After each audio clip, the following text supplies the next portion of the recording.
مسلمان بچوں کی تدفین کے مسائل۔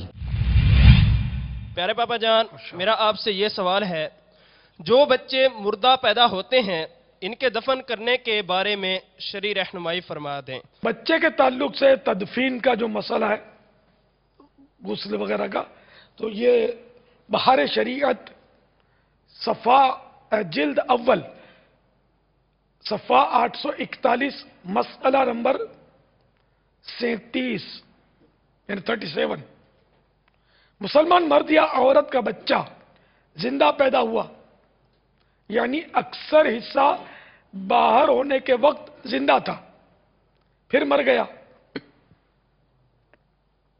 تو اس کو غسل و کفن دیں گے اور اس کی نماز پڑھیں گے، ورنہ اسے یعنی کہ جبکہ اکثر نہیں تھا تو اس کو ویسے ہی نہلا کر ایک کپڑے میں لپیٹ کے دفن کر دیں گے۔ اس کے لیے غسل و کفن بطریق مسنون نہیں، اور نماز بھی اس کی نہیں پڑھی جائے گی۔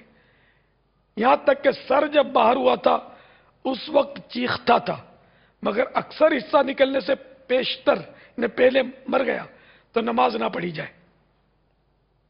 اکثر کی مقدار یہ ہے کہ سر کے جانب سے ہو تو سینے تک اکثر ہے، اور پاؤں کی جانب سے ہو تو کمر تک۔ اسی طرح اگر مردہ بچہ پیدا ہوا تو اس کا بھی غسل کفن وغیرہ نہیں ہے۔